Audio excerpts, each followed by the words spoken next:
Hi, my name is Leah Day and welcome to this video for the Free Motion Quilting Project. I have a hankering for more foundational designs, and so we're going to learn another foundational design in the water section, the earth section of Express Your Love. So let's get on the machine and learn how ribbon stage works in free motion. So basically I've got this space in front of me, and the foundation for this particular design starts with the same foundation as desert sand, and that is just kind of these wiggly V shapes. I'm not really going into spirals or swirls like I did with ocean currents or connecting ocean currents. I'm just kind of bouncing back and forth with these open V shapes. Okay, now ribbon stage is a really neat design. This is the foundation. Now the steps of the design are very simple. Basically I'm going to echo this, but for every point I'm going to hit them. This is kind of similar to connecting ocean currents, finding those points and hitting them. This builds up texture because you're going to hit that point and travel stitch every time that you come around there. You're going to build up a lot more texture in those areas. If you're using a contrasting color of thread, this is going to appear a lot more intense, a darker, more bold appearance. So in this case I'm stitching white on blue. The white thread is going to show up a lot better than it would if I wasn't hitting those points.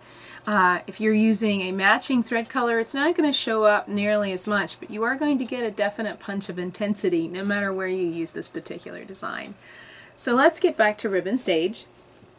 Basically, I'm going to stitch out, swirl around and down, echoing, and hit that point. Now, I'm just going to bounce back and forth because I really want to fill up this little space before moving on. That's the nice thing about some foundational designs is you can really break them up into a space and fill one little area at a time.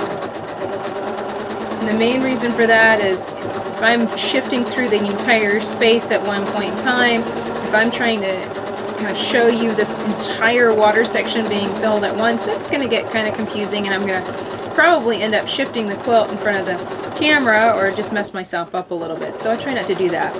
Now let's move on. I'm going to go from that point down here and then bounce up. Let me just show you what it would be like if I bounced from point to point. Those points give you a nice place to stop and kind of relax. So I'm going to travel stitch back and just fill through this section so you can see that again. If you need to stop and shift, you can always do it at those points wherever the thread is connecting together. The main reason is a stop and start from a point, from an area where your thread is building up slightly. If you have any issues with stopping and starting, if you maybe stitch a couple wiggly, wobbly stitches or one big stitch, if that's kind of a habit for you, stopping and starting always on a point or always on a space of travel stitching will kind of disguise that a little bit, and it might help that to hide a little bit better in the thread.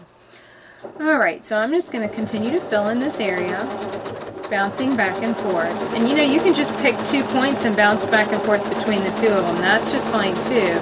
I hope you can see by now that this is really one of those designs where, you know, you can kind of make up the rules as you go. Right there I travel stitched all the way back just because I felt like it.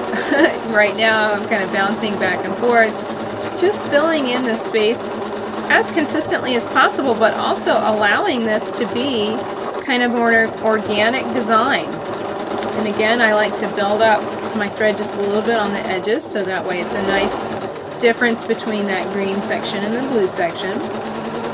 So now I'm bouncing through here, and I'm still trying to hit that point. Even though it's getting a little awkward, that's okay. It's going to all come out in the wash. Alright, so that looks pretty good. Now here's something cool. If you wanted to get to the other side, travel stitch up and just get to the other side, just like that. You don't have to travel all the way around the piece. You can always use those lines of travel stitching to literally travel to get from one area to another.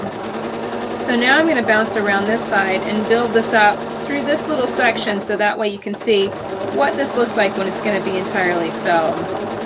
And it's okay if you accidentally forget to hit a point in one pass. That's absolutely no big deal.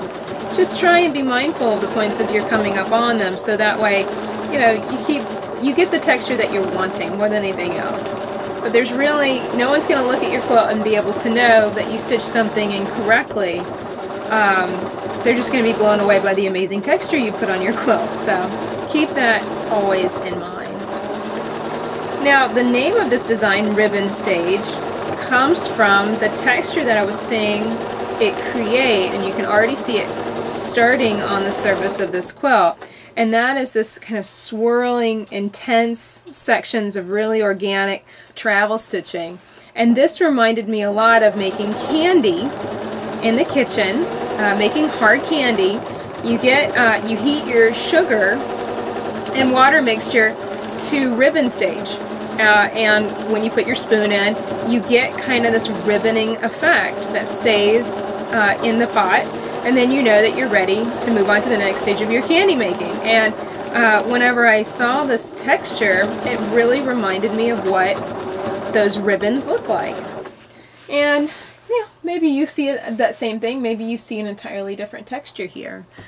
It's just one of those interesting things that the smallest, subtlest addition in a design, you know, this is basically desert sand, but with the addition of hitting those points, and that one little change creates something entirely new and exciting. So it's really fun to just sit down and draw and play. This is the first time I've stitched this out.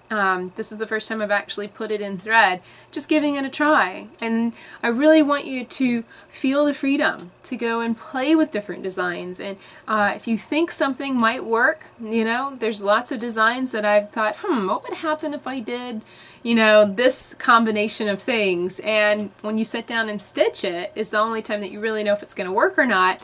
There's a lot of things that I can draw that I can't quilt, but it's really, really exciting to just sit down and play and have that experience every single day. So that's it for this video. My name is Leah Day, and this has been a video for the Free Motion Quilting Project. Find hundreds of videos on inspiring free motion quilting designs at freemotionproject.com. Until next time, let's go quilt.